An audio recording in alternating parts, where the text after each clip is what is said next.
Unity is strength. Make we reason. Make we talk. If we see corruption in any shape or form, we're going to highlight it. Make we talk. Jeffrey Tavares represents yard and broad and the entire diaspora. As long as it affects the life of our nation, uncover the truth. Make we reason. Make we talk. And we don't care about no vumva viva va. No upper echelon. Nobody is not above the law. As long as it now help Jamaica. Make we talk. Make we talk. Unity is strength. Make we reason. Make we talk. If we see corruption in any shape or form, we're going to highlight it. Make we talk. Jeffrey Tavares represents yard and broad and the entire diaspora. As long as it affects the life of our nation, uncover the truth. Make we reason. Make we talk. And we don't care about no vumva viva va. No upper echelon. Nobody is not above the law. As long as it now help Jamaica. Make we talk. Make we talk. Unity is strength. Make we reason. Make we talk. If we see corruption in any shape or form, we're going to highlight it. Make we talk. Jeffrey Tavares represents yard and broad and the entire diaspora. As long as it affects the life of our nation, uncover the truth. Make we reason. Make we talk. And we don't care about no vumva viva va. No upper echelon. Nobody is not above the law. As long as it now help Jamaica. Make we talk. Make we talk. Unity is strength. Make we reason. Make we talk. If we see corruption in any shape or form, we're going to highlight it. Make we talk. Jeffrey Tavares represents yard and broad and the entire diaspora. As long as it affects the life of our nation, uncover the truth. Make we reason. Make we talk. And we don't care about no vumva viva va. No upper echelon. Nobody is not above the law. As long as it now help Jamaica. Make we talk. Make we talk. Unity is strength. Make we reason. Make we talk. If we see corruption in any shape or form, we're going to highlight it. Make we talk. Jeffrey Tavares represents yard and broad and the entire diaspora. As long as it affects the life of our nation, uncover the truth. Make we reason. Make we talk. And we don't care about no vumva viva va. No upper echelon. Nobody is not above the law. As long as it now help Jamaica. Make we talk. Make we talk. Unity is strength. Make we reason. Make we talk. If we see corruption in any shape or form. Good evening, everyone. Good evening, good afternoon, and welcome to Mek Wi Talk program. The program where we put the issues on the table and ask the questions that matter to the taxi operators and the Jamaican people. This evening, we draw attention to a troubling incident now making the rounds across social media and across Jamaica. A member of the Transport Authority pulled his firearm on a taxi operator during a road issue or a road traffic stop. We saw where the Transport Authority sent out a news bulletin saying that they're investigating the matter. But I want to draw your attention to the video of the transport operator and the Transport Authority. And also, I want to draw your attention to a video, an interview done by the chairman of the FLA. Share up the live feed. Come on, people, share up the live feed. All taxi and bus operators must listen to this program this afternoon. Share up the live feed because we need to speak truth to power. We need to speak truth to power this afternoon. And I want you all to share up this live feed Share up this live feed that everybody can see what is going on. Because we have some question to ask of the Transport Authority. If it was some other little fly-by-night, pitch-by-day individual who have a gun, well, those people wouldn't have a gun anyhow. They wouldn't have a gun. But I want you to watch this video here. I want you all to watch this video of the incident that occurred with the taxi operator and the Transport Authority individual. Let's watch this video.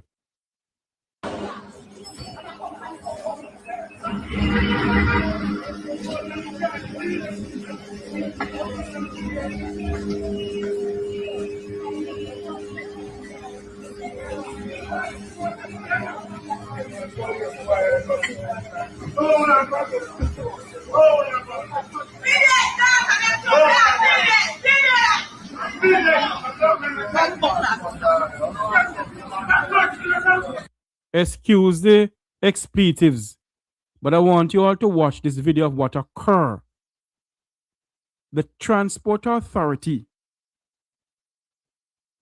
look like they're a law unto themselves. And this is what they do to the poor pauperizing bus and taxi operators in this country.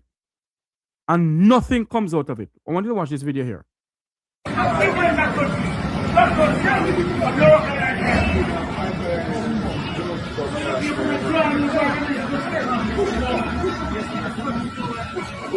Now let me make this clear. I do not condole any wrongdoing by my taxi friends and bus operators, But I will stand up for them.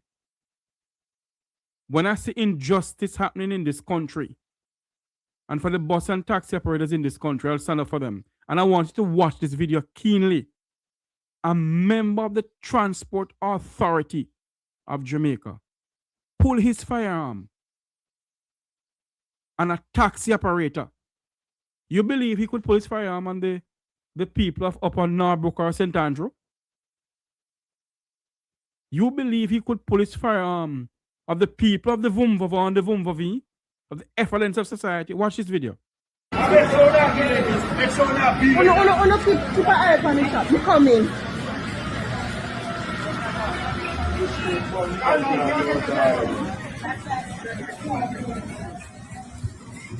The police gone in the man vehicle, Watch this video here. See there? See him pulling gun there now? He pulled the gun now. Look at this. Step up for the vehicle. Step up for the vehicle. Shot me then.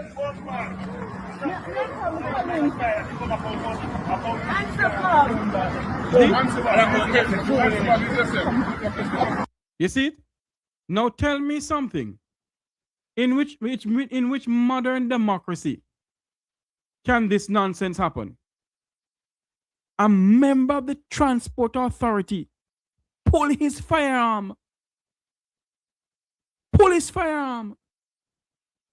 If it was some other country, he'll be taken off duty pending an investigation. Now I see the Transport Authority put out some little fly-by-night, pitch-by-day release. You see? This is what is going on in this country. A member of the Transport Authority pull a gun and a taxi operator pull his gun. For what reason? Watch some more of this video. I'm gonna play a video where the CEO of the transport of the licensed firearm authority explained to you about you having a licensed firearm and what would happen. Watch this video.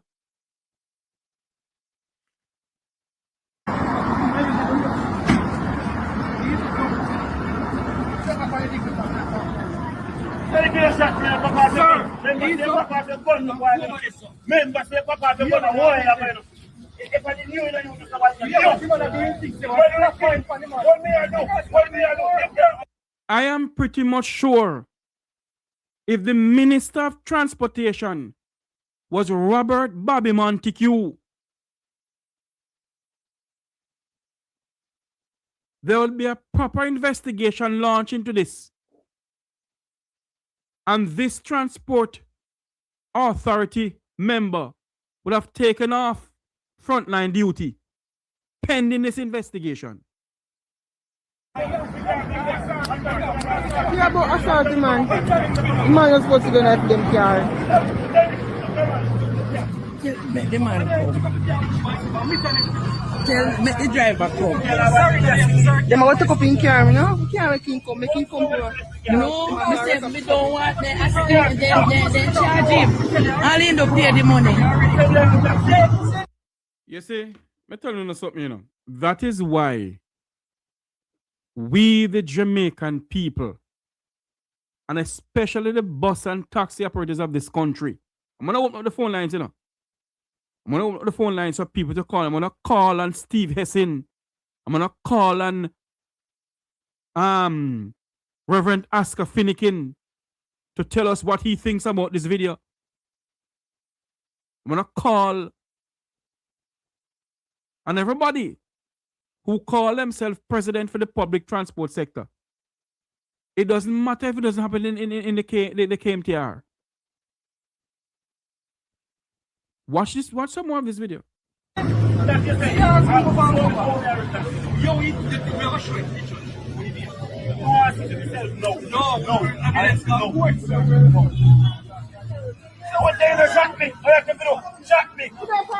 Here. Now tell me something now. Why did this transport authority individual pull his gun on this motorist? Forget about that he's a taxi operator. Pull his gun. You believe that this good transport authority individual could pull his gun on Christian Tavares Finson? Or pull his gun on one of Daryl Vaz's family member? Or pull his gun on one of Minister Dr. Harris Chang family member? Or the Prime Minister family member? You believe that this transport authority individual could pull his gun on either Christian Tavares Finson or one of Daryl Vaz's family member? I am saying to the members of the transport fraternity, bus and taxi operators this afternoon, it's full time you people stop on a chatting on these so-called WhatsApp group and let your voice be heard. No other modern democracy can this nonsense happen more than in Jamaica. This member of the transport authority could never pull a gun on any other person more than the poor pauperizing bus and taxi operators in this country. And that is why you people must stop on chatting in the WhatsApp group and let your voice be heard. I want you to watch another video from me here now. I can go to the video where the CEO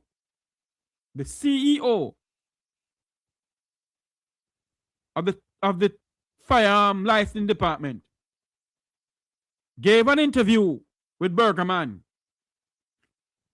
And I want you to watch this video here. Watch this video here with Burgerman.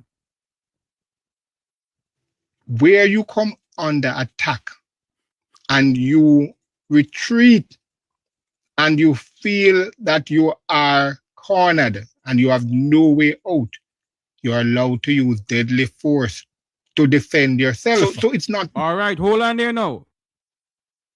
The video I just showed you a while ago. I'm going to go back to this video here. The video I just showed you a while ago. Was the member of the transport authority cornered by this taxi operator that he has to pull his firearm?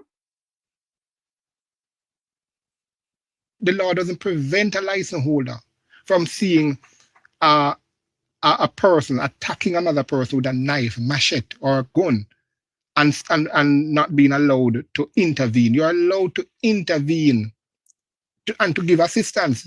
And it's not because you have a gun why you're allowed to intervene. You, as a private citizen, you are allowed to intervene to render assistance. And in that cases, as I set it out before, that you can't use your private firearm for commercial purpose. Just like how you can't use your private car to run taxi. It's the same thing. So we like to encourage license holders that even the changing of the color of the firearm. Hold on there for me. Hold on there for me. The gentleman of the licensed firearm department said something that if you feel as if your life is threatened, you have all right to pull your gun. My question this afternoon to the transport authority. The transport authority must come and tell the Jamaican people, did the transport authority member was his life threatened by the taxi operator while he pulled his gun on him? It is quite clear he wasn't threatened. But because he believed that his power lies behind the trigger of the gun, he decided that he has to draw the gun.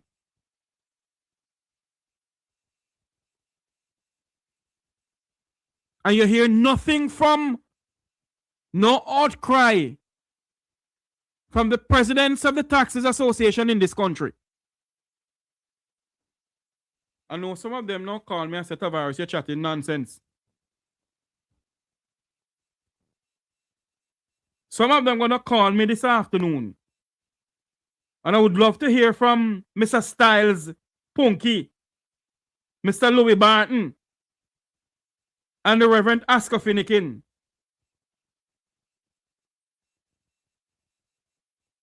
You see?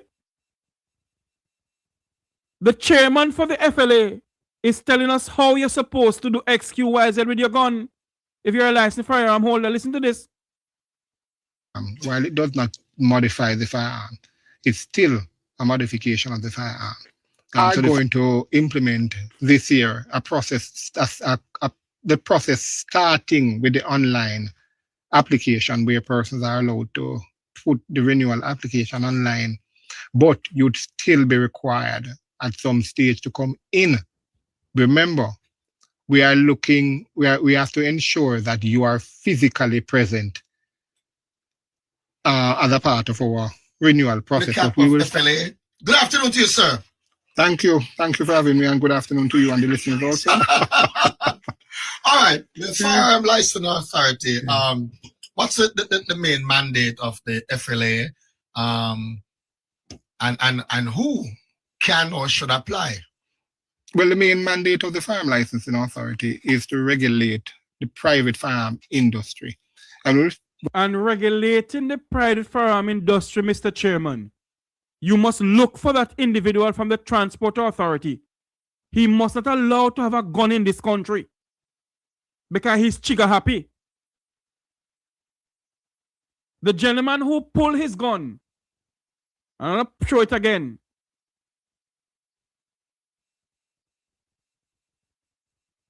I'm going to show it again.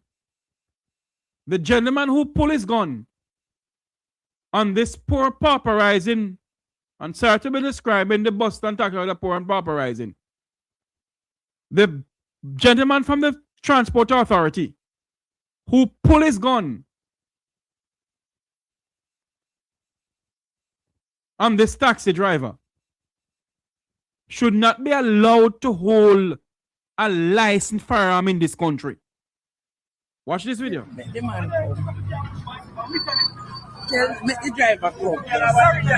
Them want to come in car, you know? Can't make him come, make him come bro. No, I said me don't want the accident, then charge him.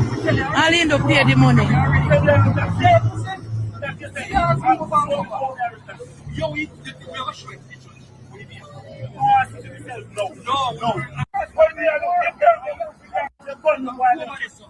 Hold on there. Let me show you.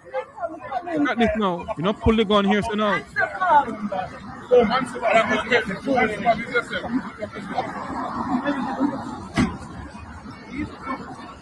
Look at this now.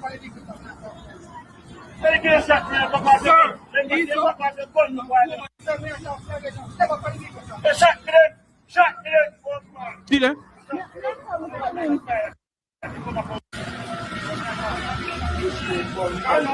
Watch this now.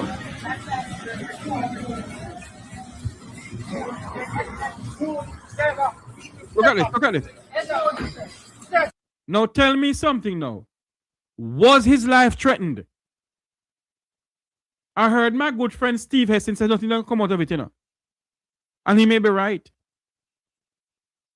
Was this transport authority individual, was his life threatened? How is it that the police officers did not draw their guns? Why did he have to draw his gun?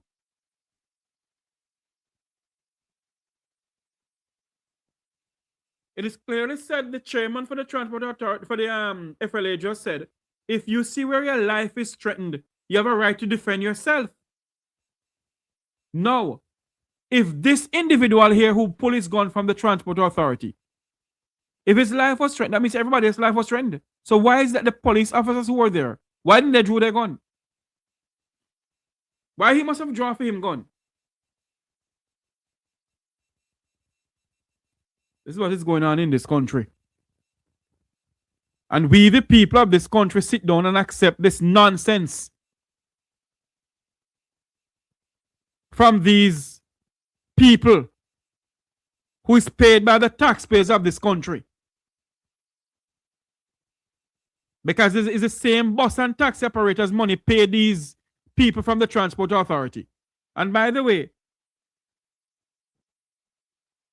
I had my program sponsored by the transport authority when I was at Roots FM. Mek Wi Talk Transport. But that not going to stop me from speaking out against them when I see nonsense going on. Huh? You drew your gun. Was your life threatened by the taxi operator for you to draw your gun? Let me call my good friend Steve Hessin. Hope he answered the phone.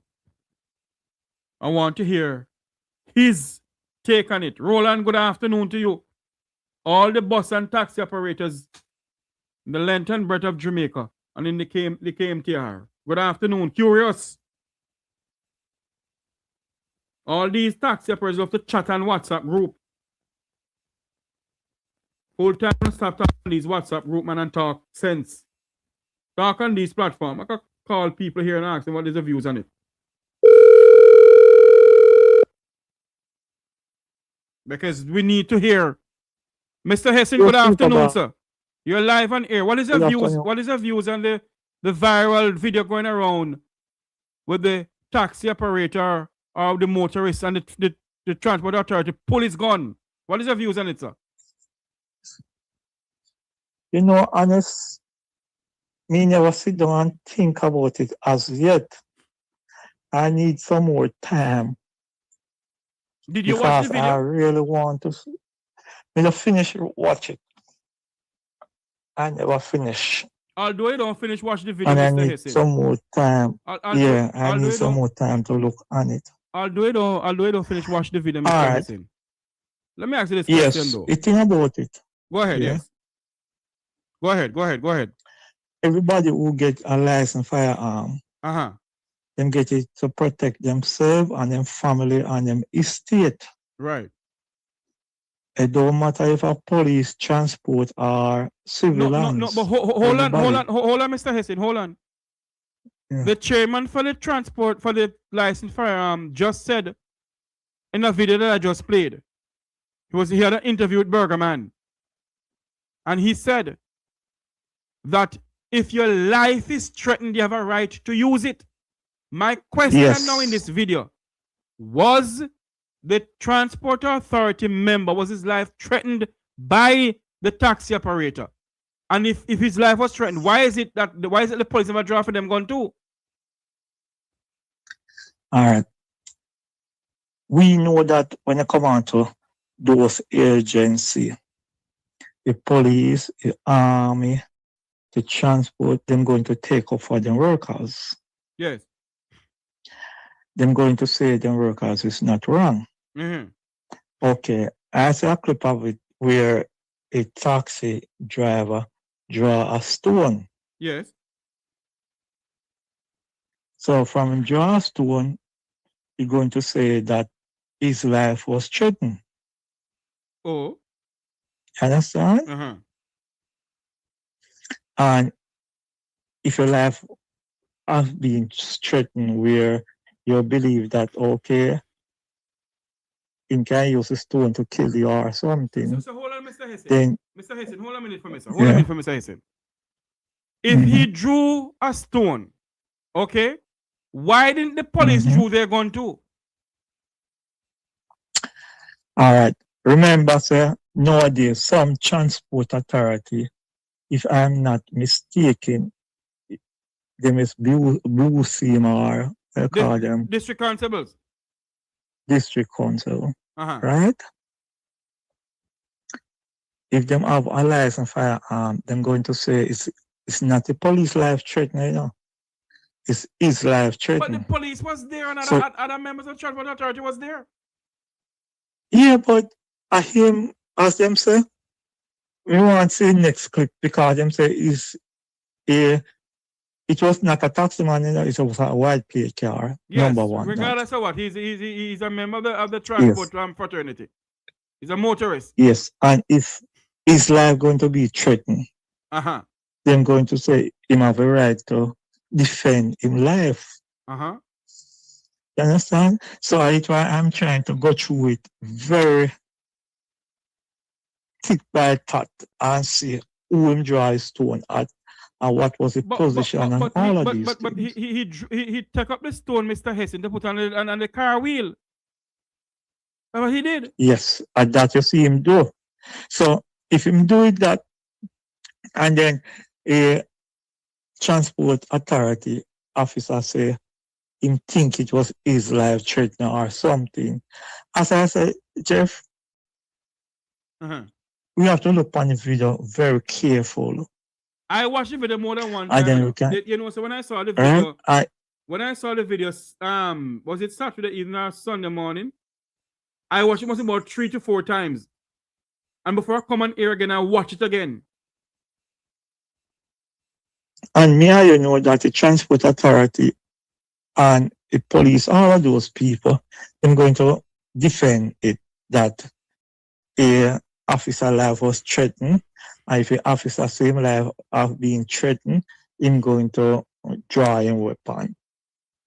Right? And a lot of time the police draw their weapon on taxi drivers and nothing come out of it because them tell you say him feel same life was threatened. So he have to defend himself or his property. Yes. But as you say, him pick up his stone to catch a car wheel. Right. If that is it. And then the officer draw him gun. So the officer draw him gun for nothing at all then. Just to try to say, okay, I have a gun. If I say this, you must listen. It's like him using iron fist. It's an iron fist. So, Mr. Hessen, what you would say, sir, that Jamaica has become a dictatorial state, a police state and a transport authority state? Long time. It's not now. It's not now.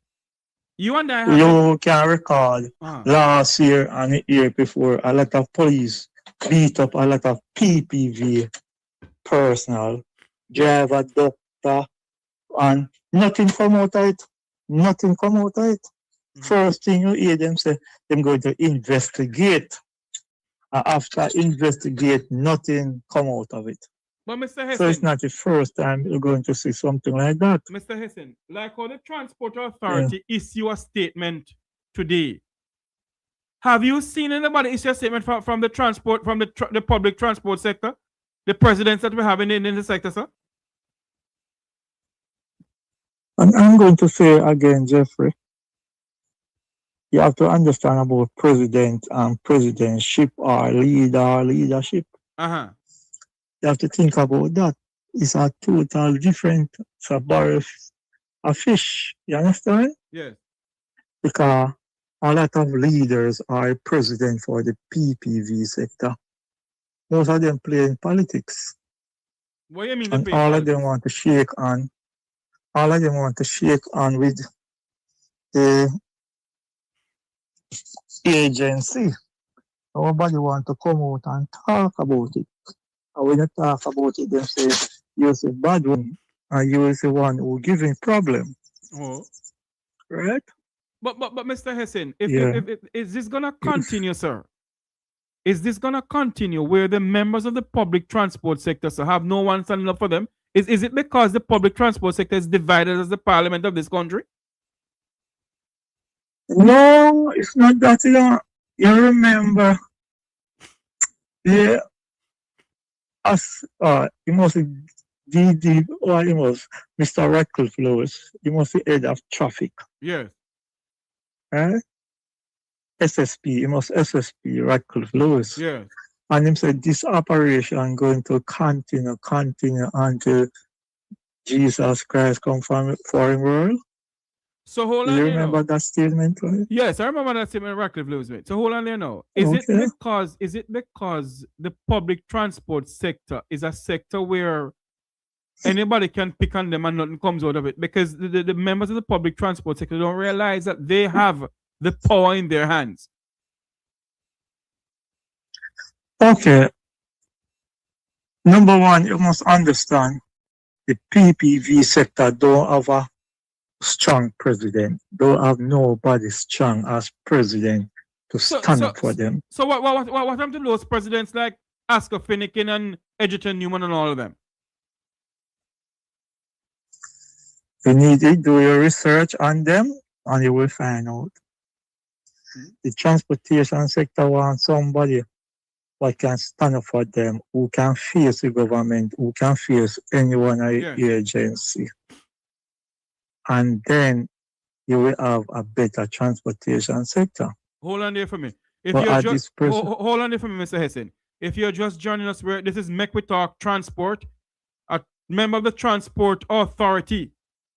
Pull his firearm on a taxi operator, whether a private plate or PPV. The member of the Transport Authority pull his firearm on a motorist. And the question we're asking this afternoon, is it legal for him to do it? Was his life threatened for him to do it? And are they gonna have him on frontline duty same way? Or are they gonna take him on frontline duty pending an investigation? We're speaking to Mr. Steve Hessen. Steve, continue for me. Yeah, so number one, you have to understand that it don't matter if he is a PPV driver or a public transport, anything, or private, okay? There's supposed to be laws, and the laws are supposed to go for everybody. But in Jamaica, certain people obey by rules and laws. So people must understand that. But Mr. Hessen, yeah. Is it hard? Suppose this transport authority individual now, this member, pull his gun and shoot this gentleman here dead. What would have come out of this? What would we be saying now? I would say that it take a course. What law? The law must take a course. Do you believe if it was a member of the effluence of society up in Norbrook or Cherry Garden, you believe that he would have pulled his gun like that? No, we must understand in Jamaica here, our most third world country, the person who have money always get away. So you're saying Right? to me, this afternoon, Mr. Hazen, that if it was a member of the Vumva society, the people who live up in Norbrook, Cherry Garden, and let's say if it's a member of the Tavares family, then that they stop. He would never pull his gun on Jeffrey Them will Tavares. never then. do that. Them will never do that. Oh. So hold on there. Remember, Go ahead. remember in Jamaica here, people look down on the PPV sector, right? Yes. And sometimes we have some president who come in the PPV sector trying to do something, right? Mm-hmm. But anytime them start trying to do something, them on always go behind them. Them always tie them on. Why you say that? Remember? In what way did they tie the hand? Talk to me. We have leaders in the sector who mean the sector good. Uh-huh. But it is like Jamaica a mix up of so many politics and so many things where So what you're saying, we Mr. are Hessin, massive what you're saying, boy. Mr. Hessin, is that the public transport sector in Jamaica has become a political tool. All sector in Jamaica, all sector. Oh. For those who are All just sector in Jamaica. joining us, the number to call is 954-529-8030. It's also a WhatsApp number. What's your take on a member of the transport authority pulling their firearm on a motorist, a taxi operator? Number to call is 954-529-8030.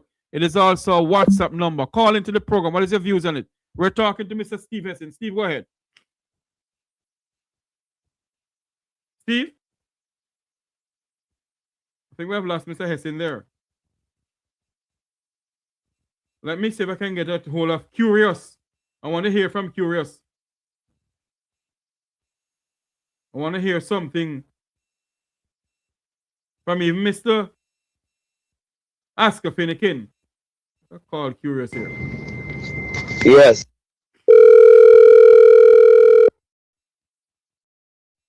Because what is going on in this country, we need to know if the bus and taxi operators in this country have any rights. They're not answering the phone from me now. Hello? Mr. Curious? Yes, Sir Jeffrey. Yes, you're live on air. I want to hear your views on the member of the public, the transport authority who drew his gun on a taxi operator or a motorist, sir. Your take on it, sir. Did you see that video circulating on social media, sir? My views on it. Yes, I saw the video. Yes, your views on it, sir. You're a member of the public transport sector. Talk to me. Yeah, man. I'm a senior member. Actually, I'm a union taxi operator, union president, New Kingston. So how is it, sir? I didn't hear you come out hitting out hard against it and asking for an investigation. Well, the first thing yes is last night I become aware of the situation. And as we speak now, I just met the time for you. Go ahead for me. As you are a special. Yes. So now, you see, this whole thing stems from the misuse of the Road Traffic Act. Where the government is using the Road Traffic Act to target Jamaican motorists to make money. That is just the blatant, raw truth. Until them stop use the Road Traffic Act to target the people of this country and use it for its intended purpose, which is road safety and order on the road. We have always have this. Quite a few taxi operators get shot as a result of encounters with the transport and the police. So hold on, let me ask a question, Mr. Curious. Hold on for me, Curious. Let me ask this question, no, Curious. It is the first that I'm seeing a transport pull a firearm on any motorist. A transport authority individual. That clear. Yes. Yes, it is the first I'm seeing that.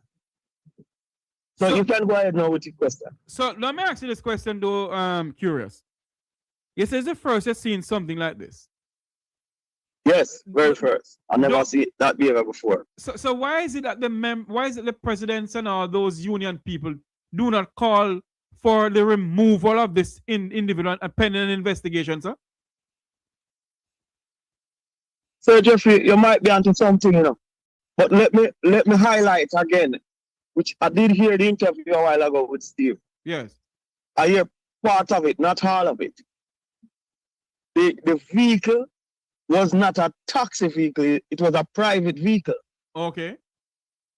And probably that's why the man them reluctant. I now make no excuse for anyone. But we must bear in mind. But Mr. Sir Curious, it doesn't matter if it is a private taxi or a private motorist. It is a Jamaican citizen. Yes, remember, Jeffrey, that I declare that it's wrong. Yes. And why it happened is because of the misuse of the act. But as to why the president don't came out and condemn it, because you know that them have the taxi association them tied to transport authority. So what? They're afraid to come up because they're tied to the transport authority? Well, them under MOU, that they must keep quiet. So they must not go to the public with certain things. So what sense? Except them get approval. So what sense does it make for you all to have an organization have president if it's been muzzled by the transport authority? Who cannot speak? Well, I never say I agree with it, you know. I'm just stating some things here. So I never say I agree with it. What we know to be fact is that them have a MOU and them agree that if there is any issue, they have to bring those issues to transport first before they go public. Does that make any sense, Curious? And you know, a man no want transport take away their privilege, because you must know that even though we have an association, we are not aligned to transport. But hold on there for me, Curious. That I'm cutting you out. But this makes no sense. What sense does it make for you to have an organization to represent the bus and taxi operators of this country, and you're being muzzled by the transport authority? That make any sense to anybody? A lot of things is going wrong in this country. And let me answer you first. No, it don't make no sense. And it should not happen, because that's why we cannot get a lot of our issues addressed. So it is what it is. And that's why man like me and others are fight for and better. Suppose this man was, suppose the transport authority individual, you see, member, had drew that gun and killed that man. What have come out of it? Everybody on quiet same way? Well, over the last three years, about 5 or 6 taxi men get gunshot from the police and the transport. When we say on the transport, we mean there was an issue in, we call that St. Mary. Yes. And it was a transport operation. The driver ended up get shot. In St. Thomas, Yalas. Again, the driver parked on his stand and load his taxi. Police just came on and boom, boom, boom. Push him, kill him. You know something curious? You know something curious? We have 2 New Kingston taxi operators that got gunshot from encounter with police. But because they want to write the driver's ticket, and the drivers make an attempt to evade them, and them just shoot. So it's more than the transport, you know. So what is going on? Is it that the transport authority and the police is targeting the bus and taxi operators and shooting them like they are blackbirds in this country? Yes, sir. You use the right word. We are the target of the state. And why we are the target of the state? Well, you have to ask them. But apparently, them are looking to make money out of it. You hear me well? But curious, in which modern democracy can this nonsense continue on in Jamaica? How is it? Yeah, I tell you. How is it? It's rough. How is it? But hold on for me so curious. Jeffrey, hold on for me curious. Listen, me I go and listen. Uh-huh. But I got to go because I'm driving. So you know it go. Yes. You don't want them to prosecute me. Or it's going to shoot me too. sorry about that. That's all right, man. Sorry Thanks very much about for that. coming on. I know I didn't give you a heads up, but thank you for coming on, my brother. Yeah, man. I'm driving, man. I'm Thank you. in the hot zone. All right. Thanks Yeah, much. man. The number to call is 954-529-8030. It's also a WhatsApp number. 954-529-8030. It's also a WhatsApp number. I want to hear from people. What is your take on this? A member of the Transport Authority pulled his gun or drew his gun on a motorist. Suppose that motorist was dead this afternoon or this morning. What would we be saying? Huh? What would we be saying? How are we going to operate in this country if we all are so trigger happy? I heard the chairman for the transport for the license, the FLA, the fire license department is saying there's a lot of people applying for gun license now. Are we becoming so afraid in our country? Or is it because we want to say, boy, I have a gun for my side, you know? Because that member of the Transport Authority look like him just such a me have a gun for me, says I can't pull my gun. What is going on? I want to hear from a president. I don't know if I can get through to one of the presidents to hear their views on it. I want to hear from a president this afternoon. Your views on it. I want to hear from people who are members of the public transport sector. 954-529-8030. That's the number to call to the program. I want to hear from some people. I don't like to put people on the spot, but I want to hear from them. What's their take on it? Their views on this incident that happened. Because we need to hear. We need to hear. Is this gentleman going to be still on frontline duty working? He can pull his gun somewhere on people.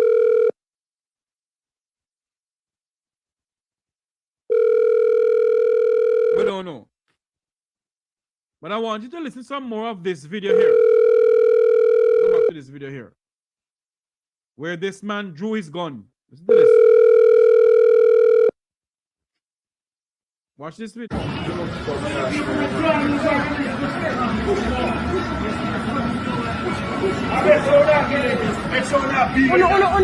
eye on the shop. You coming?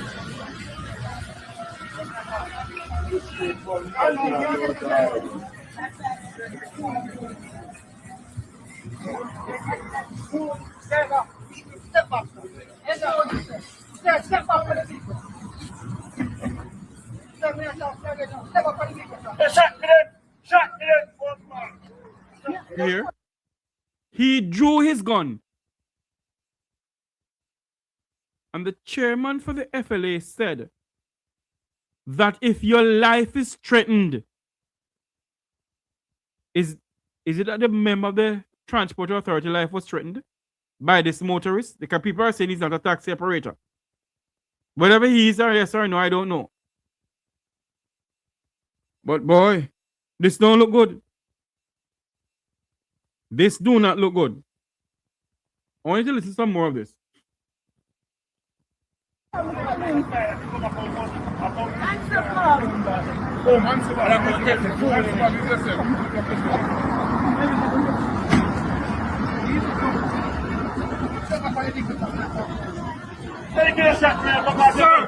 talk to you. Hold on a minute.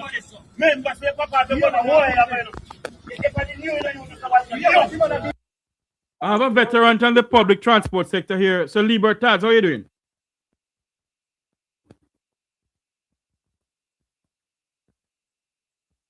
Hold on there for me, Libertad. So, Libert, you hearing me?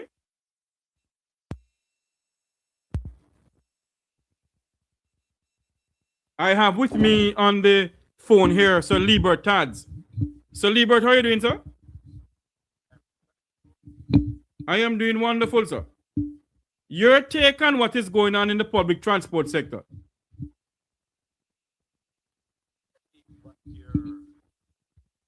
Audiences and what's your purpose for calling me?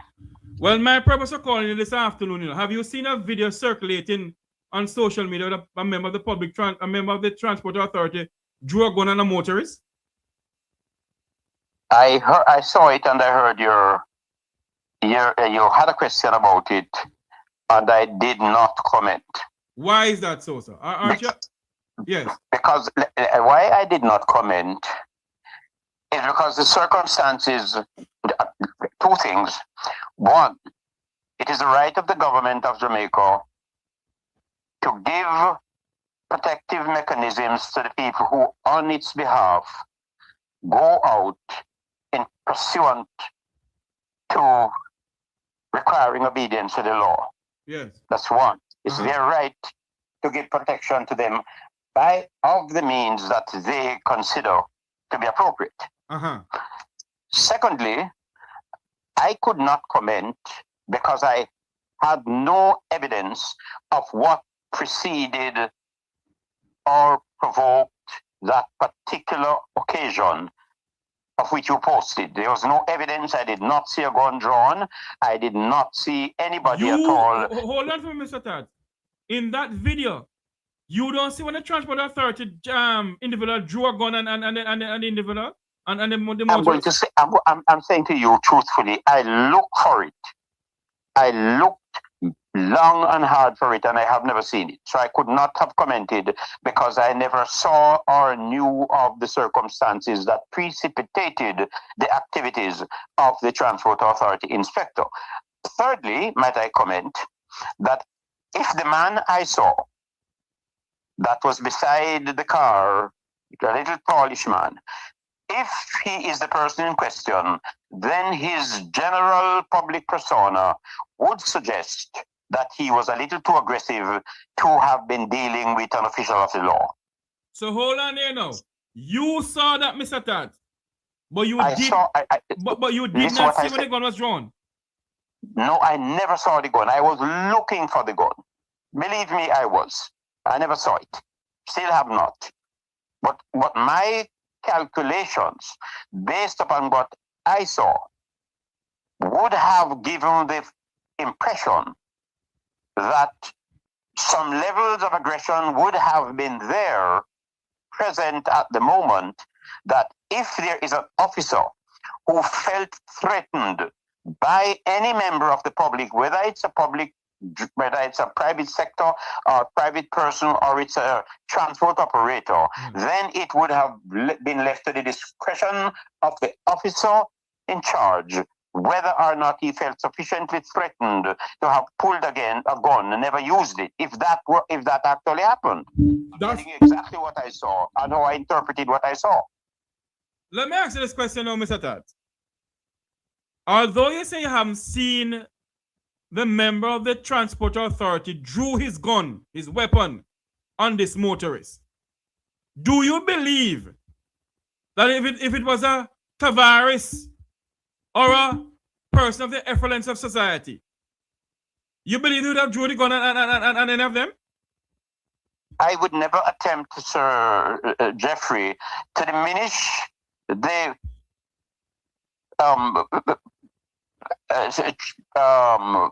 law enforcement officers of my country, Jamaica, yes, to the point where I would make an assumption without any evidence that would not have been so. And so if we have personal opinions that we talk when we're having a drink or on the roadside talking, it's a totally different thing from us making public comments on matters that are quite clearly, if I were to make a comment on that, it would have been so hypothetical that I should have been considered irresponsible. I can't create a hypothetical argument out of a non-existent situation. So okay, all right. You say you haven't seen it. Fair enough. I can't I can't tell you, sir, when did you say you didn't see? And not only that I say so, I did not. Okay. So you would have been, before God and man, absolutely true to yourself and all else if you believe what I said. Because if you know who I am, I never would say I didn't see it had I seen it. So, Tads, I have known you for a little bit now, and I find you to be a very honest individual. So if you say you didn't see it, you didn't see it. Let's go back I did not see it. And I'm going to go back and try to look at it because I read your post, Jeffrey, and I searched all about to say, I looked at the post, I played it several times to see if I could see a gun drawn and under what circumstances the gun was drawn, because I am not going to support an idea that if the authorities who issue license for gun felt that the environment in which their workers operate require that they be given a gun to be carried and conditions under which they might be at liberty to use it, I would not say no, because I understand what both the transport operators and the regulators have to go through at this particular time. It's a deadly time, it's a dangerous time, and therefore both sides would have to settle those issues inside of an office or a room where the pros and the cons can be looked at. You know, Mr. Tads, I was hoping that you could see it, because everybody that I spoke to said they saw it. But anyway, what I'm going to say this to you. I never saw it. And if you know me well, my opinions are not subject to that of everybody. Let me ask you this question, no, Mr. Tads. Let's go back to something else now. Like I have you on the phone here. Because I haven't spoken to you in a long while on my program. So like I have in the program, I ask you a question here. Hold on a minute there. Don't hang up. Hold on there. I do something here. Hold on. I'll try to do something here to make this. Yes, you hearing me now? I'm hearing you well. Yes. So Tads, is the public transport sector a different public transport sector than when you were in it now? The transport sector is the same, but the circumstances of operation are different. In what way? Because when I was in it, you had leaders who took responsibility for the behavior of the people who come under their franchise and control. The organization that I was in took not only the drivers and investors and conductors who operated in the system, we had, from the government of Jamaica, by our own request, the right to take responsibility and accountability for the behavior of the people who are under our franchises, by law or by the regulations. I am hearing no, Mr. Tads. I'm hearing no, Mr. Tads. I am hearing that. Are you hearing me? Yes. Yes, I am hearing, you see, that the Transport Authority is the head of these so-called taxi organizations. Is that so? Well, you would have known, Jeffrey, that I have publicly on this platform, or perhaps otherwise, stated that my opinion was and is that the steering committee that operates in the public transportation sector ought to be presided over by a transport operator and make policies and suggestions for policies and take them to Mr. Ralston Smith and the Minister of Public Transportation, that they might peruse them and then get back to the chairman of the steering committee, who is a transporter, and he goes back to his sector and have the things that are either recommended or refused by the transport authority, with operating within the authority given to the transport authority as a regulator, and not to be a man who is responsible for the supervision as chairman. I have been chairman of more companies in Jamaica than I would want to talk about. Let me ask, and I have never seen something of the type. But listen to me now. My opinion yes, is that because there was none who was prepared or capable or able to take the transport sector and organize it together and create from the organized structure a chairman that was considered qualified by the sector or even by me as an outsider being a former transport operator.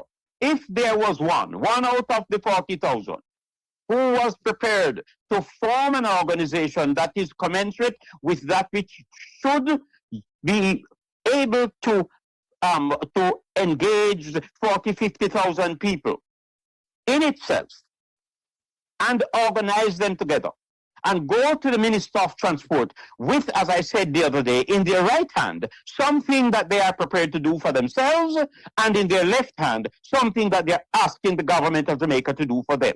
That's how private sector entities operate. And my opinion is, if the transport sector is intended for the government to consider it a private sector organization, it cannot be expecting the government at the same time to preside over their operations and then give them the things that a private sector needs. It becomes a public sector operation if that is the way it operates. Hold on, Mr. Taz. Let me ask this question because I have been a part of the public transport sector for a little while now.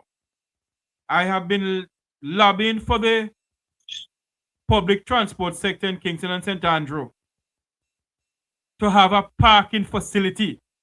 There's an old dilapidated building in front of Mother's on, is it Hope Road? Whatever road that is. Where the old housing ministry used to be. Yes. And I have been lobbying for how many years for them to break down that old dilapidated building and turn it into a parking lot for the public transport sector. It is not fair for the Transport Authority to be issuing license to the members of the public transport sector and they have nowhere to park. My question to you, Mr. Taz, as a former member of the public transport sector, have you all, in your capacity as a former member, have you all ever lobbied that the members of the public transport sector must have a parking facility in Halfway Tree? But I want to tell you, funnily, first of all, Sir Jeffrey, that you said that you have been, where you cannot state that you are ever a leader in or an elected part of the representational bodies that ought to be going before the government of Jamaica on behalf of the transport sector. That's point number one. Might I finish, Sir Jeffrey? Might I finish? Point number two, that matter is a leadership matter. Yes. It's not a public radio matter.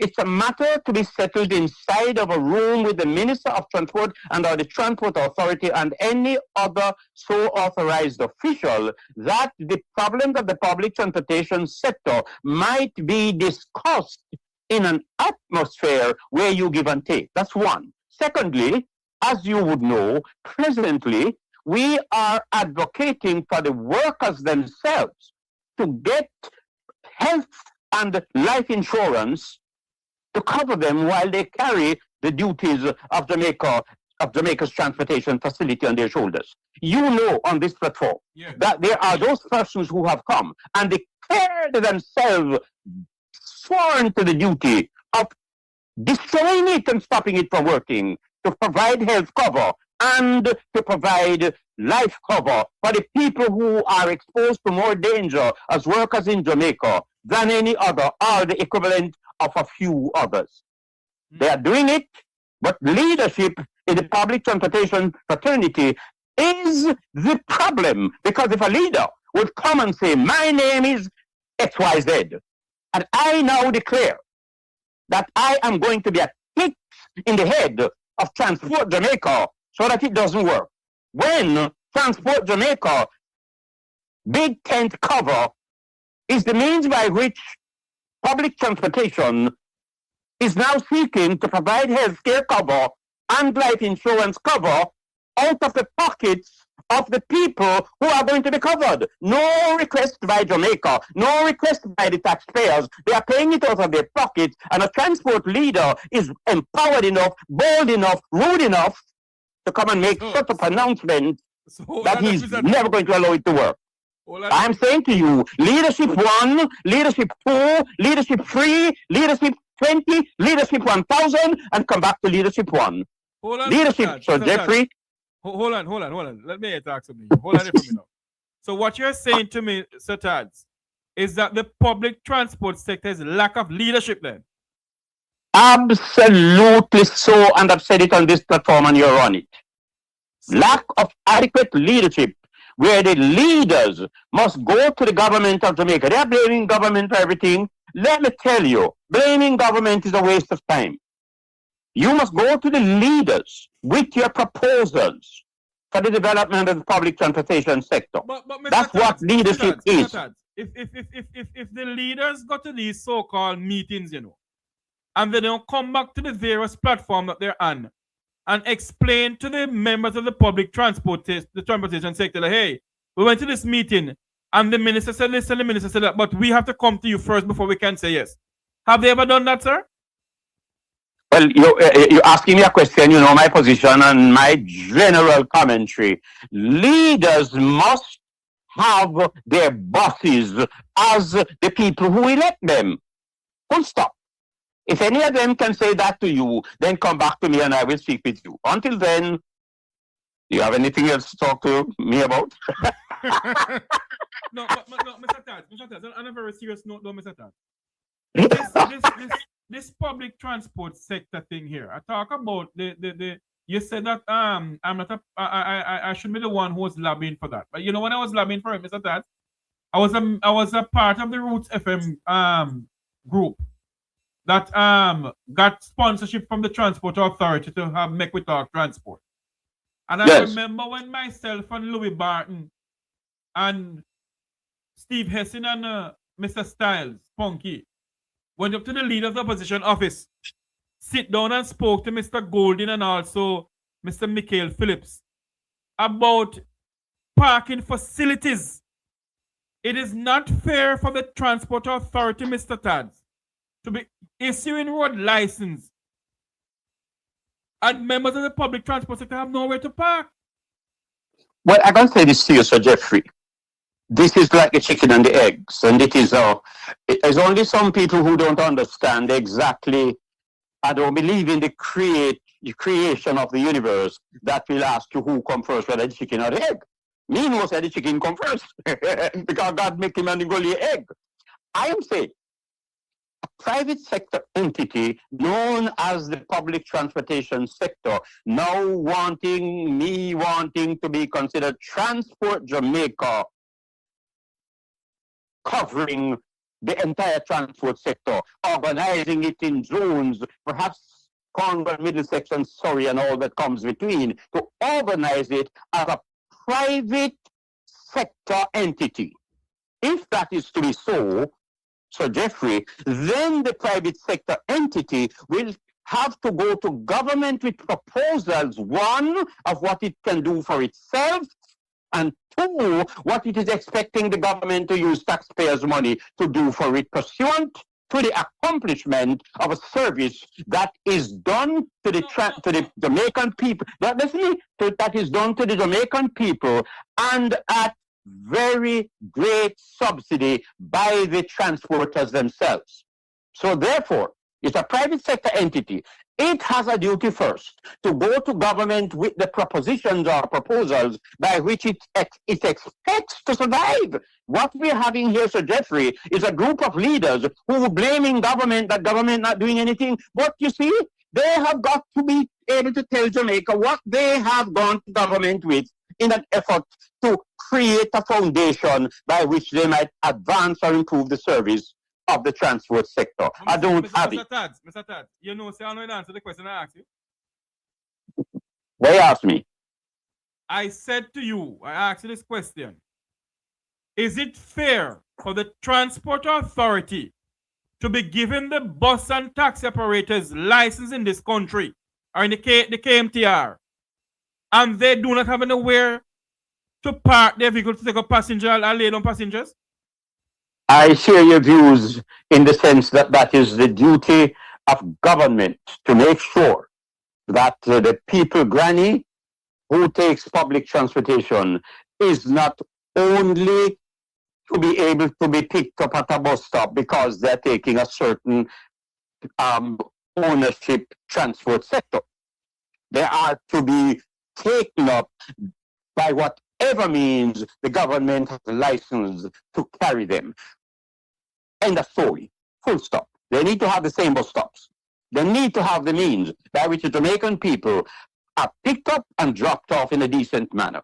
That is not a question that is hard to answer. It is absolute and totally. But listen to me, Jeffrey. The problem is, Jeffrey, you are on this platform and you have heard the shibbangs of leaders and leaders so-called that are in the center.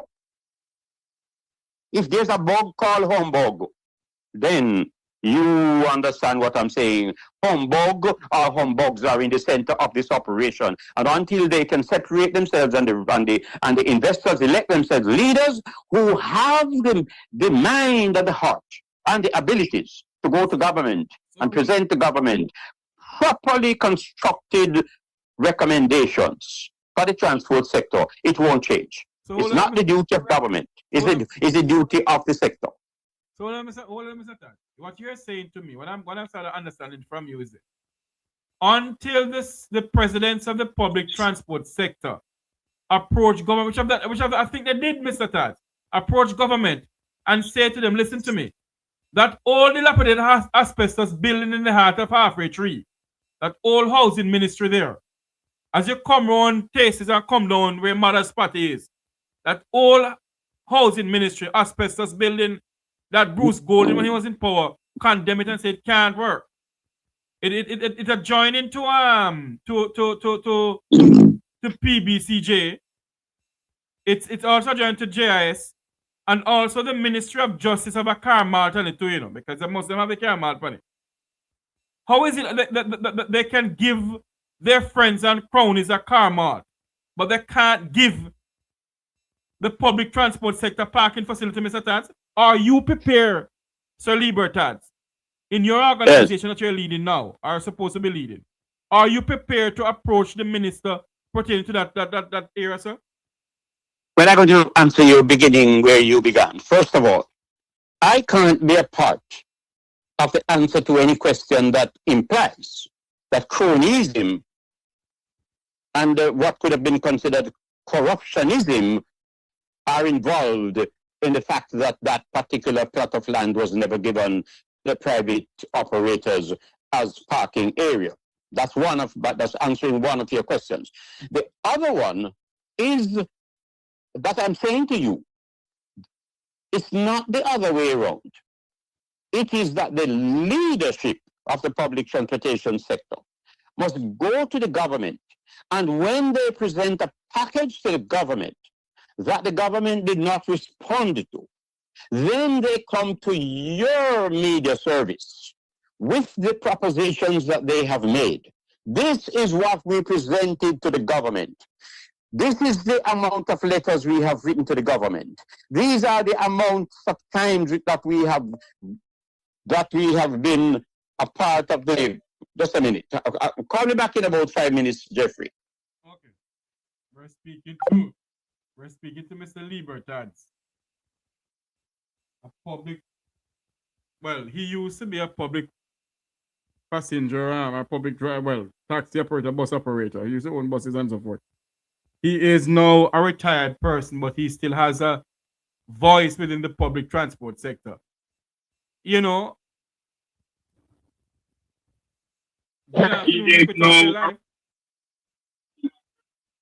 Miss P? Good afternoon. Good afternoon. Yeah, man. Yeah. You know, me catch a little bit, me catch a 30 minutes late. But, let me call back. I want to talk back to him. Call him back. Please. Sir Taz, welcome back to the program. You're live. Hello? Yes, Mr. Taz. Go ahead, sir. Yes, I'm saying, you see, Jeffrey, the way the transportation sector is printed is not the problem. I have told my colleagues that if you were to take the United States Armed Forces as a model they involve millions of people and 5 arms of the narrowed down to 5 arms of the representing the entire United States Armed Forces. They're called the Joint Chiefs. And so policies at a certain level are committed to them to oversee the management of the entire millions of people worldwide. All right, hold on. But when the president... Mr. Taz, hold on a minute, please. Mr. Taz, it is the duty of any government, if you're issuing license to a transport sector, Mr. Taz, it is the duty of the government of Jamaica to provide a parking service for the transport sector, Mr. Taz. I never said no, and I'm about to tell you about the intricacies of the provision of leadership in an effort to acquire or achieve that. Yeah. To make sure that they know, because that's their job. And I was about to tell you how the model that I suggested on a meeting when we were sent from the Transport Authority under the leadership of our managing director to go and organize ourselves. My suggestion was, listen to me, you have 5 or 6 or 10 franchises in the corporate area. Everybody have their general meetings, select from among the people that are in your caucus, and you elect 4, 3, 4, or 5 persons. Then from thence, all of you come together now and send all of you electees to one caucus, and from thence they elect 3 persons per franchise to go and meet with the managing director of the Transport Authority. That's what he sent you to do. Organize yourselves and don't come with 40, 50 people in front of me. I don't have any time for that. Too many rats dig bad holes. They refuse to have done it.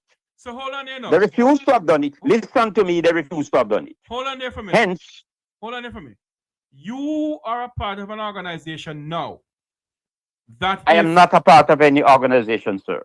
Hold on there. Aren't you a part of an organization that is gonna form to make sure that the public transport sector I am a narrator, or otherwise called an orator, you might call me what you will, given the responsibility to try to inspire the transport sector to see the value of putting your resources under one cover and call it by a name and go to an insurance company, 1 or at most 2, and use the 50, 60, 70,000 people who are so involved to buy life insurance and health insurance for the people who carry people's children to Hagley Gap, Moko Mount,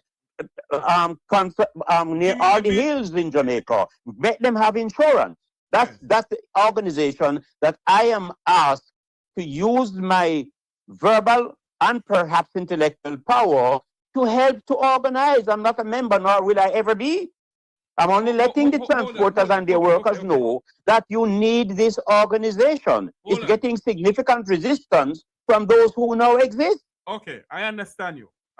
You understand me well? Yes, good. I understand you. Hold on a minute from Mr. Taz. Like how you are a veteran in the public transport sector, at any time at all, have they called upon you for your advice?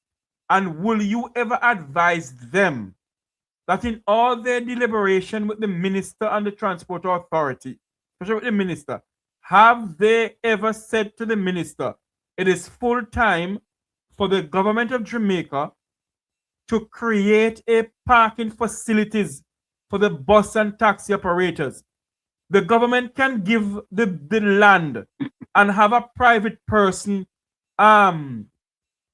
build tear down the old building there at in Halfway Tree and build a parking facility, rent it out to an individual and collect rent off of it, where the individual operate the parking facility for the bus and taxi operators. It cannot be that, Mr. Taz, We have president after president. Hold on. But you're asking me a question and you're giving me the answer. Are you when you going to stop? No. I'm not giving that. I'm just saying this to you. It cannot be, Mr. Tads, that we have the Transport Authority issuing license to bus operators, taxi operators, and they have no way to park and nobody's talking for them. Listen to me, Jeffrey. You're asking me questions and you have answered all of them. But let me say this to you: I was trying to straighten out your situation. That you see, your situation needs a little straightening from all ends and cut out some of them. Let me say this to you, Jeffrey. First of all, I have never been asked by any leadership present or leaders present or leader present in the transport sector to be an advisor to them. That's point number one. Point number two, we observe that there are different problems in the sector, but we want to start from point A to get to point Z. The most important of the points in the transport sector now, as we see it, is safe travel. No matter where you pick them up, make sure before God Almighty you can carry them, go safe that the vehicle run over gully. The most or one of the most important features of safe travel is the health of the driver. That's how we see it now. Because wait a man, you ask me a question. We hitting the bullseye. We are hitting the bullseye. Safe travel for the people who go in those taxis and buses. For them to be safe, the health of the driver must be of primary importance. So your plan is to give them health insurance and life insurance? We are asking that the leaders who are now standing up and say they are going to mash it up, or one leader on behalf of many, they're going to mash it up. Because see to it that it doesn't work. So I'm saying to you, Jeffrey, that is actually saying to the people of Jamaica that a driver who does not have the knowledge of, ability to go to see a doctor to get his health care checked up and an insurance in place, that in the event that gunman shoot him or them stab him up, him pitney them and his wife and his mother or whoever would have something in his absence to be able to send them to school. This is the number one, number two, number three, as we see the first step towards the correction of the transportation problems in our country. The driver, all that you're seeing on the road, Jeffrey, all that you're seeing on the road might well be an unhealthy driver who is carrying people's children. They need health care, and nobody in Jamaica should be able to be so powerful to stop them from getting health care. So, none at all. So who is stopping them? A president is trying to stop them? Well, I must say to you, the only way I would call the name is if I had something in writing from such a person and saying, I stand and call his name. But if you were to go on the same platform of which you're a part, and you know who said so, then why do you want me to come on the platform to say so? Don't you know you're asking a question, the answer to which you have already, Sir Jeffrey? No, I'm just asking Mr. Taz because you're just asking, you're just making some trouble. No, man, I'm not making any trouble at all, man. I know, Sir Jeffrey, you and I are friends, you know, and I sort of know, you know, what's happening, and you grabbed me today because, you know, I have offered today, this morning on the platform, that the resistance to this program, to providing health care and health insurance and life insurance for the workers is non-negotiable and shall be taken to the streets of Jamaica, on every roadside where people have a radio listening, on every bedroom or every living room where there is a television, to crush 100% any resistance to the workers getting health cover and life insurance cover, providing they are prepared to pay for it. All right. Before you go now, because I got to run. One final question for you. Do you believe that the OUR, that the increase of bus fare and taxi fare in this country should leave from the office of the minister and go back to the OUR? Do you believe that should happen? My question is absolutely yes. You cannot have a private sector entity that is required to live on the private sector type of economic personalities. And then when you buy everything on the open market, as Jamaica says, is said to be, then you get into a situation where your fares are so steeply controlled. Yes, one. Yes, two. Yes, three. You want any more? Yes, 10. Yes, 20. That's enough. You want? You still want more? No, that's enough. We're speaking to Libertads there of a former member of the public transport sector, but now he's lobbying that members of the public transport sector should have health insurance and life insurance. How is that going, Mr. Tats? Have you getting good feedback on that? Oh, we are getting good feedback, and whether we get good feedback or not, I can tell you, if we didn't get it done, it cannot be that the resistors prevail. Right. Thank you very much. It will not be so. It will only be if the people who are to pay for their own health and life cover fail and or refuse to do so. No person in the transport sector should reserve that right to say, I'm stopping them. They can't get it. It shall not be done, Jeffrey. And with your help and your media services, you must then go back to the platform, see who said so, and crush it. So, Tad, you're asking me to tell you ABC and CAT cat and mix spell RAT what you say me wrong. You know say CAT cat, you can't know what CAT cat. Me can't spell it RAT cat me spell. All right, so Tad, thanks for coming on the program, sir. Absolutely, Jeffrey. It's a pleasure. Thank you very much. So Libertads there, former member, veteran in the public transport sector in his own right. I want to say thank you for coming on to the program. He has been somebody who you can talk to, but sometimes at Tads don't. I should have said that he must go back and watch the video where this transport authority individual, let me go back and play this video here, drew a gun on a motorist. Let's watch this video here. Keep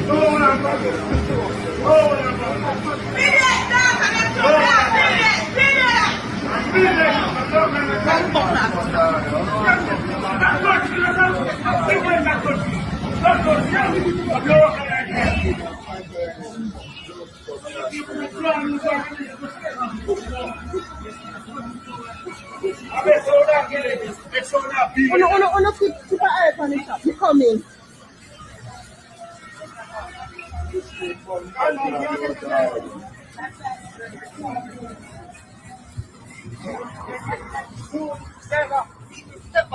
See there, he's pulling his gun there.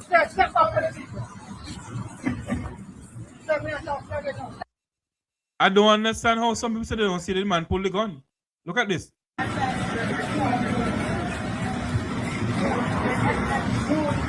Oh, there. He pull the gun there. He pull the gun right there. I don't know what's going on in this country. The man pull his gun and a motorist, a member of the transport authority, pull his gun. Well, I hope that they investigate this thing thoroughly and lie or put the blame where it's supposed to go, and let somebody answer for this, because this should not be. Let's Mek Wi Talk Transport. I'm yours truly, Jeffrey Tavares. We're going to have this program continue. We're going to have this program continuing and see if members of the public transport sector will come on and speak about what they're facing. All right? Until you hear my voice again later on, it's in at 7 o'clock with an exciting episode of the Mek Wi Talk program. I'm Jeffrey Tavares saying so long. May God bless you. And may God bless our island home, Jamaica. Oh, hold on there. I have to call back Miss P. Sorry, I have to call back Miss P. I'm so sorry. I have to call back Miss P. Miss P. Sorry, Miss P. Need to come back on. Let me call back Miss P here. Let me call back Miss P.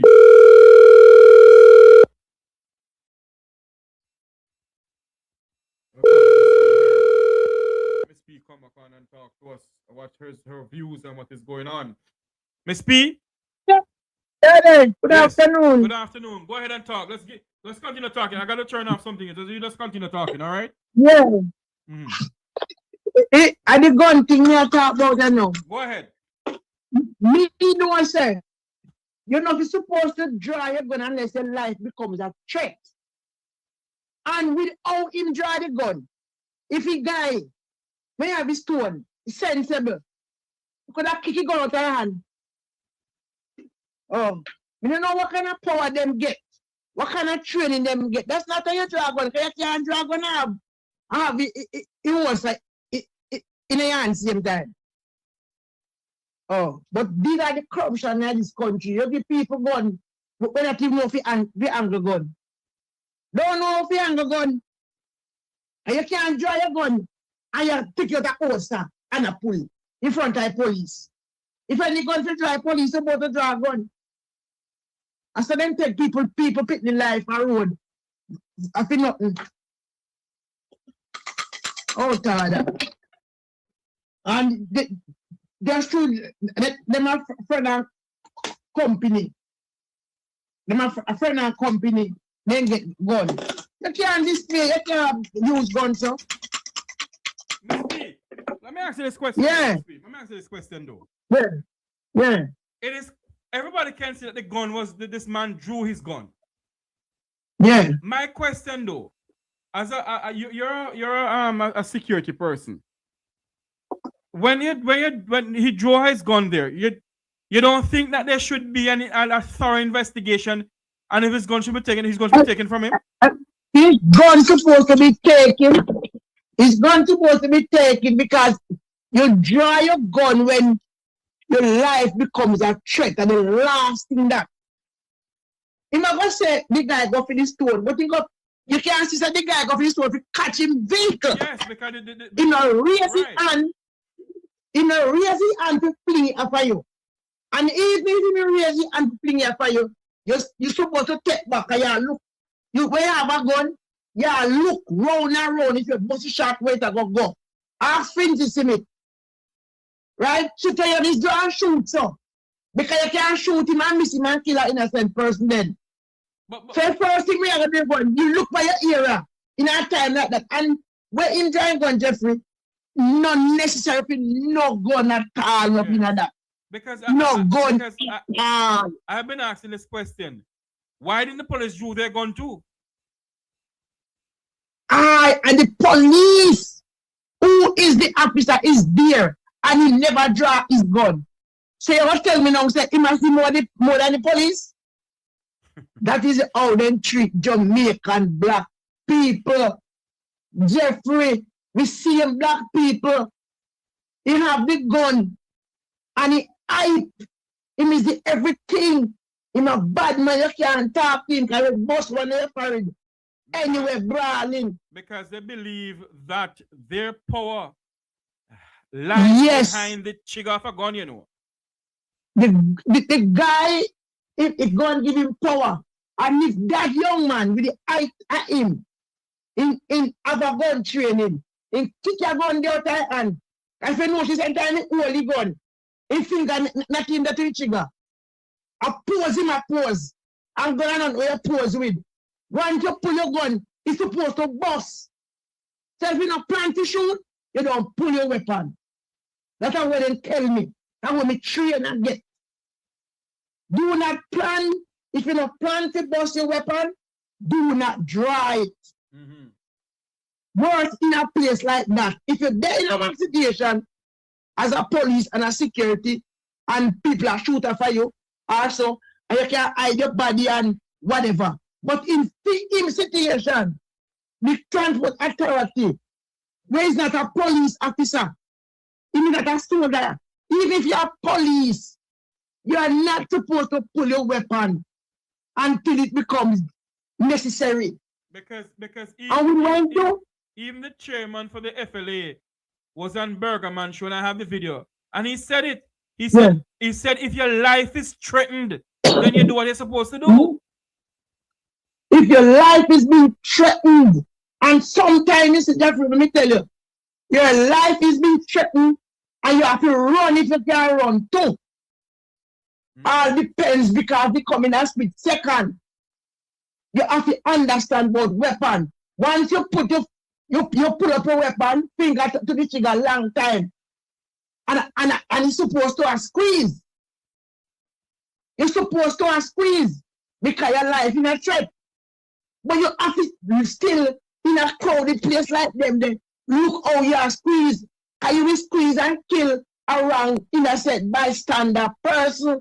True. So this gentleman who have the gun, Mr. William Shaldal in our name, you need to take the gun from him. He don't understand not about gun.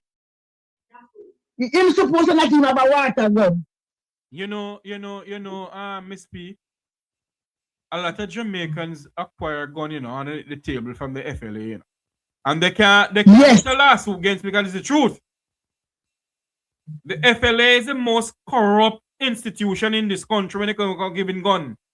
Because some Chinese people get gun under the table. Me say, I was working at a place, you know where. Yes. And I was the person who angle the firearm thing. Who make sure say you permit this, that. And I see a Chinese man. We can't talk patois. And I mean Jamaican Chinese, because you have some Chinese there. A Jamaican Chinese, you have to with them. They mean imported one, because they know one imported. With a gun. Brother, me say the gun big and pretty, and look on him permit up there. The man gun big and pretty and him permit up there. And he can't talk patois. You can't speak English. Jamaican Chinese can't chat. He can't chat English, but he can chat patois. Then how? And he said to me, I mean, my sister to me, supervisor said, hold on, Miss P. how this man? Hold on, Miss P. So is it that the document that the Chinese man went and pulled out? Is it in Mandarin or is it in Spanish? Is it in English? I don't know, but I know say the permit is in English. And good thing me can't pronounce his name. My name, me can't pronounce that name. But the picture of him, the date, me no permit. Me deal with them. Right? But let me tell you, I just see people, young people, only can learn to be physically fit. Because the height of that the young man there. If he need fit, he could have kicked gun out of that man there. One kick you and he can't go up. You cannot take gun out of holster. I take out holster and gun at the same time. Not me, I pose with the gun. Pose. And also, the chairman for the FLA said that your gun must not be visible at all. Your gun must be concealed. Yes, concealed. It's only a police officer or a member of the military are supposed to, or them can expose them gun. And most of them do not expose them side piece. But they have to do it now. But you know, say the big gun, you have to see. But your weapon must, when I ask you, must be concealed. Even some security, where you see, I run up and down and I pose with gun per side like them a police. It is not right. That's another book. It is only the book when we read and the place where we train is only a police officer or a member of the JDF can show them gun. But you, as a security or a private person holding a firearm, your weapon must at all time be concealed. Even in your own home, your weapon must be concealed. If you lock up in your room where you alone are occupier, you put your gun there, so that is different. Because if you fear somebody coming for you, you're not going to wait till them you don't figure out open chest. That is different. And you must have a place where you put your gun as if you have to dry, you know where it's there. In the yard at the time, and you come out, you open yourself, you put away your weapon. So no picnic, nobody can see it. I was trained by a lady named Miss Christine Green. Kudos to her. And before she even give you the weapon to bust and this, she teach you everything about the weapon. The same weapon you have will bring you to prison. You see how people have bust gunshot up in the air? Anything go up in the air, Yeah, anything go up in here must come back down, you know. In our stay up there. It ever come back down. So you push up in the air, you stand about this up. You don't know who over the bush or over this up. And it come back. The problem with it, sometimes it come back with a force, and sometimes too far you go, how far you there, you know, lick you with a force there. So, you know, we kill you. But it's possible if we kill you. You see some people that push come, but them have tried going in a bush. Sometimes people in a bush, I do them thing and whatever hide. I do them and you go to the bus come. Boy. And somebody them say you kill. Yes. A man in a bush, he's himself. And you go over there because that bush a bus gun. You don't know who over there. We take a sack man dead, or a woman dead. Sometimes man and woman over there hide. How you look? It's very, very, if you take one thing, you know, personally, yes. It comes kind of afraid of it. Because when me go and do what me I do, and when you want to teach, when you give me a book for read, I may say, no, sir. Because the woman make sure tell us, no. If you have your object in your yard and somebody can teach you, and once you see somebody run, you can't run him down and shoot him like back. No. That's not gay. Because him don't get away already. You have to take your loss and go report it to the relevant authority. You don't have no right to run down nobody. You know, you go by this fence. You know, Miss P, I heard the chairman of the FLA said, because I have the video here, said that a lot of people is applying now for licensed firearm. And some of them are supposed to get it because he said that some of them just doing it because then friends and cronies have. So they want to have to. Yes, that is it. That is so true, Mr. Darling. You have to do proper antecedent, antecedent, how you call it. You have to know a person's lifestyle, know the humbleness of a person, the ignorance of a person. Because even with some of the police officers, them, the only reason why them disrespect it, we have a good police officer, the young one, them. Sometimes the reason why they disrespect you so are because them have the gun and them power. Yes. And them disrespect, that's why them do it. Right, and then believe. And then yes. That the trigger and then power. Because if you hold two of them, one of them physically, they give right hand, he can't take it kind of skill so. He no skill so. But the gun, and because they have the gun, them do not physical exercise and get fit and physical. Then just depend on boy. It cannot work like that. You can't, you take out your gun, have your gun in a holster, take out holster and drag gun out a holster. Your holster is supposed to dip on your body and you pull the gun from the holster. Not the whole complete holster and gun. So what kind of holster that? That's not good, brother. That's not good. That means if somebody really attack him and if he defend himself in a split second, you have to take out the whole gun and the whole holster. So, what would happen? No, talk it true, no. What would happen? I have to take out the whole entire gun and holster. Eh? Once you have the holster, no, Jeffrey. Yes. And you come up with your gun, you know. Finger to the trigger long time. Boy, once you come out for your body, I bust that. That's all you're trained to use a weapon. Now him come out with gun, draw out a holster, and a point it on people. If that young man is skilled as a soldier boy, well trained, one kick. Just look for the hand, one kick. I'll kick out that. But this is you have to be fit, man. This is going on too long in this country, though, Miss P, where these people believe because they have the gun, their power lies behind the trigger of the gun, you know. And these people, if you notice, enough of them, even some of my soldiers, them not fit like one time. Yeah. Them do not fit. Jamaican people not fit again like one time. Young people, them not fit. True. One day gun at police force, the gun. Nobody can run. Nobody can jump or scale scale fence again.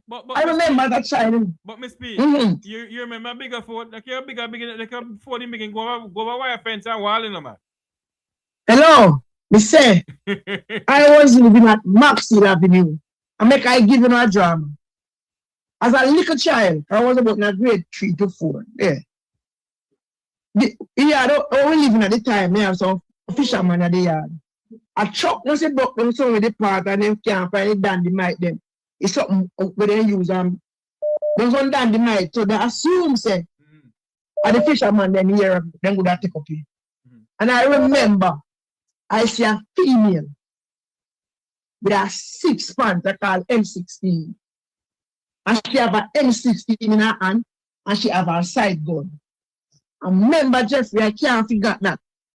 When the boy them are run, the girl, woman, female, scale the wall, and run for the foot, with a 16 in her hand, and myself and that day, I tell myself I want to be get the opportunity to be a police, that's why I be a security. It was a female, and I tell you the girl, go over the fence, and when he go over the fence, he ran for the foot, and he have his finger. Yeah, in position with the 16, the boy have it more. Hey, they have it top. So but them is not there again. So boy run for the police and remember and shoot him. I gotta run now, Mr. I have an next call coming in. I gotta run. Thanks for calling in. Talk to you later. Okay. All right, Dan. Big up. Okay, bye. I see head boy. Call back head boy. Head boy was calling me a while ago. Yes, we talk. Head boy, welcome to the program. You're live on air. My friend and brother, how are you? I am looking and living, my brother. You're live on air. What's going on? Well, you're looking and living. You sound like Mutty Perkins. Yeah, man. The late Will Mutty Perkins, the Mutty, what do they call it? The Mutty Maniac? The Mutty Maniac? Well, the Mutty Maniac is correct. Many of the things he predicted would have happened in Jamaica is now happening. Yes. Yeah? Yes. You know, which parish this incident happened, Jeffrey? I am trying to figure it out myself, and I don't remember which parish I said, But it looks like St. Mary to me. You want to look that way to me, yes? Yeah, and it doesn't look like Clarendon as well. So Yeah. that's why I'm kind of sort of confused. But there was an incident that occurred in the same week last week in St. Mary. Yeah, where they attempted to stop a lady saying she was running taxi when really she was not running taxi because she was just carrying somebody who was like a relative of hers. Right. And she had to deal with them. Oh, yes, I Yeah, saw that video. And I saw somebody who I know, and him recently gone go work at the Transport Authority. So most of the people you see giving problem, is who Montague had recruited, So most of these individuals were not always, because you see what the Transport Authority has become is an agency for where you just fling your political friends when you know nothing to give them. You see what I mean? Head boy, a good friend of ours on the platform here, Miss Williams, said they need to put Warmington in charge of air, land, sea transport. Me mother. Warmington is not my favorite cup of tea. But one thing I can tell you about him, if you give him something to do, he's going to do it. Yes. That's one thing I cannot take away. And he's an engineer. So the man is not a dunce. I don't want people to think he's dunce. Because it doesn't take somebody, at least he spent the time on doing engineering course. What is Darrell Vaz? What did Darrell study? I mean, the Darrell study. Darrell study how to put money around. Oh, well, that I'm certain he knows very well. Yeah. But I want to echo some of the sentiments. I was listening to the chairman, Todd. Yes. Yeah? Mr. Todd. And I really believe the sentiments he echoed are good sentiments. That it must start with, and you've been saying this for years, Jeffrey. Actually, if no taxi man in Jamaica listen to platform, they should listen to you because you have been one of those who have been defending them for years. Yep. Yeah? Calling for solidarity in the industry. But you see, the problem is governments don't see local taxi operators in Jamaica as being a business. Yeah? No, you know why to head boy? Because of how they taxi behave. operators them believe that they must defend the PNP and the JLP at all costs. Exactly. I say, look at it. The other day we had an election, right? And these are the same taxmen out there carrying voters for the incumbent government. Exactly. Yeah? Why they didn't get up the morning and say, look here, the way you want to treat us even before the election. So we now work until you come to the table, come give a concrete plan as to what you're going to do for us. We can. Jeffrey, you know how much taxi man have been helpful to many Jamaican families? Of course. You know how much youth have got to job interviews and them don't have them taxi fare and a taxi man say, you know yourself, man. Go on, come forward. Head boy, let me tell something to you. I was invited to a transport authority function in Tavares. Right. And that time, the Minister of Transportation was Bobby Montague. Yes. And I remember Bobby Montague, Mr. Montague, Member Montague said that the taxi operators are people best friend. A woman can say to Steve Hessin, who's a taxi operator, say, Steve, see me house key, I go pick up my daughter for me now. And put her in the house and get her some feed. Especially in rural Jamaica, yes. Thank you. You're correct. So when you hear Bobby Montague was Minister of Transportation, you say, Minister, what about the fare increase? He said, soon. You said, there's a Bobby, how soon, sir? He said, soon. I mean, he said, soon. And he did give them the fare increase. This minister here do not speak to these people.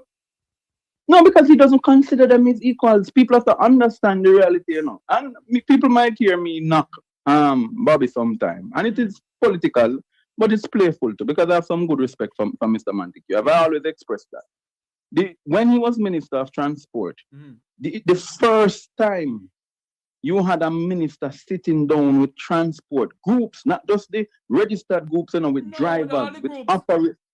Yeah, I remember, and I'm telling you, I have never seen out.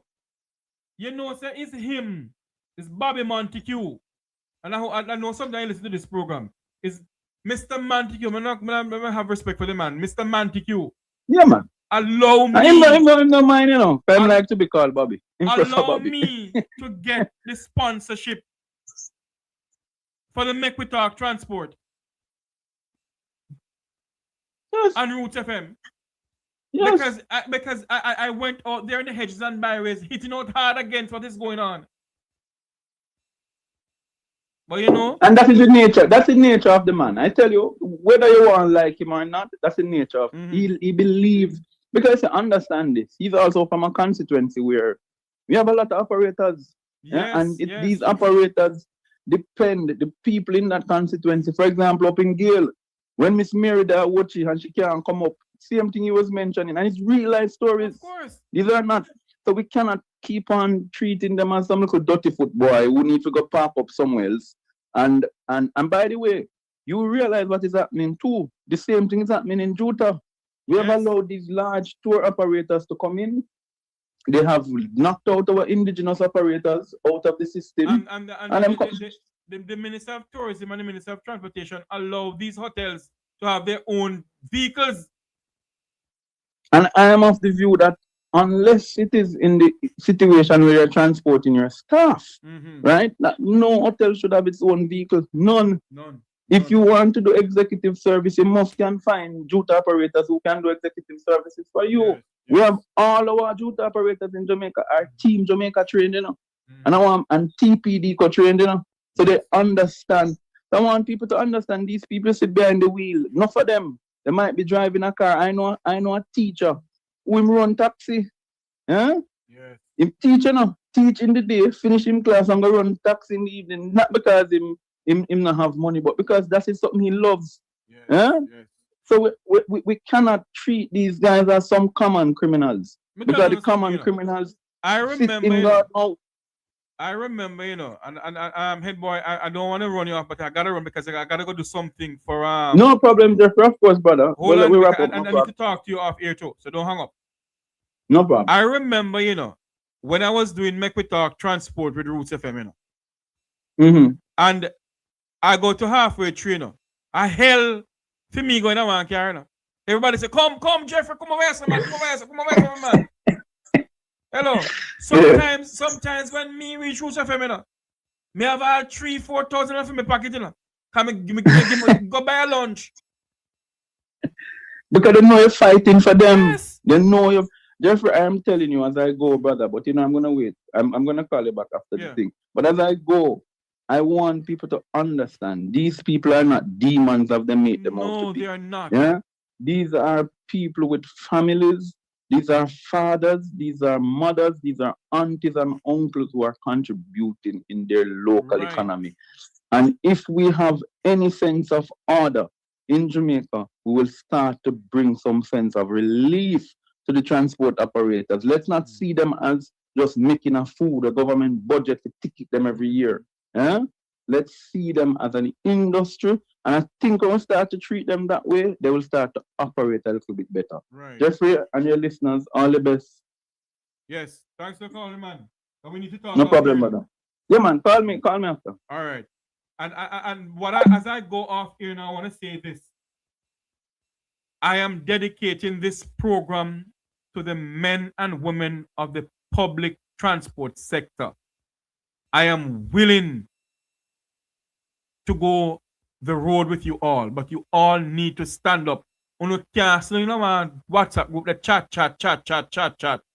This is a media for you to all to come on and speak what is going on within the public transport sector. Like, all right, gotta run. It is now 3:29. I gotta run. I want to say thank you all for coming on. Thank you all for being a part of this program. I'm Jeffrey Tavares saying so long. Until you hear my voice again, may God bless you. I'm coming on later on this evening. May God bless you. Head boy will be coming on later on this evening with us. Head boy will be on later on this evening with us. So come on this evening. We're going to talk some more about issues facing our country and indeed the Caribbean. I'm Jeffrey Tavares saying so long. May God bless you. And may God bless our island home, Jamaica land love. Have a great afternoon, everybody.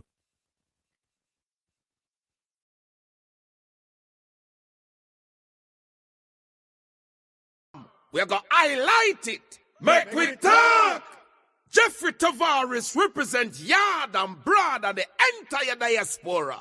As long as it affects the life of our nation, uncover the truth, make we reason, Mek Wi Talk. And we don't care about no vumva viva va, no upper echelon, nobody's not above the law. As long as it not help Jamaica, Mek Wi Talk. Mek Wi Talk. Unity is strength.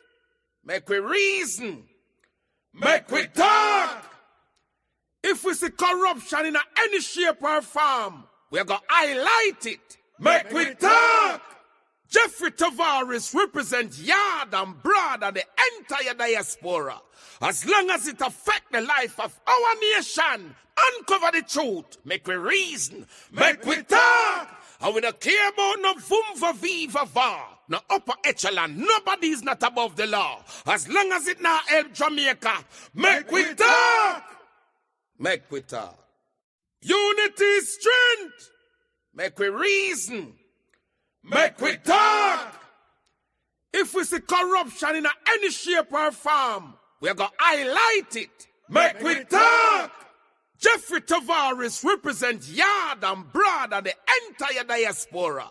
As long as it affects the life of our nation, uncover the truth, make we reason, Mek Wi Talk. And we don't care about no vumva viva va, no upper echelon, nobody's not above the law. As long as it not help Jamaica, Mek Wi Talk.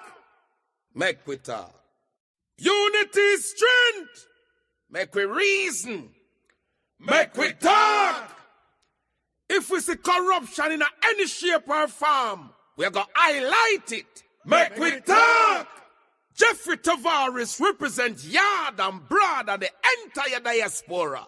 As long as it affects the life of our nation, uncover the truth, make we reason. Mek Wi Talk. And we don't care about no vumva viva va, no upper echelon, nobody's not above the law. As long as it not help Jamaica, Mek Wi Talk. Mek Wi Talk. Unity is strength. Make we reason. Mek Wi Talk. If we see corruption in any shape or form, we're going to highlight it. Mek Wi Talk. Jeffrey Tavares represents yard and broad of the entire diaspora. As long as it affects the life of our nation, uncover the truth, make we reason, Mek Wi Talk. And we don't care about no vumva viva va. No upper echelon. Nobody is not above the law. As long as it now help Jamaica. Make we talk. Make we talk. Unity is strength. Make we reason. Make we talk. If we see corruption in any shape or form, we're going to highlight it. Make we talk. Jeffrey Tavares represents yard and broad and the entire diaspora. As long as it affects the life of our nation, uncover the truth. Make we reason. Make we talk. And we don't care about no vumva viva va. No upper echelon. Nobody is not above the law. As long as it now help Jamaica. Make we talk. Make we talk. Unity is strength. Make we reason. Make we talk. If we see corruption in any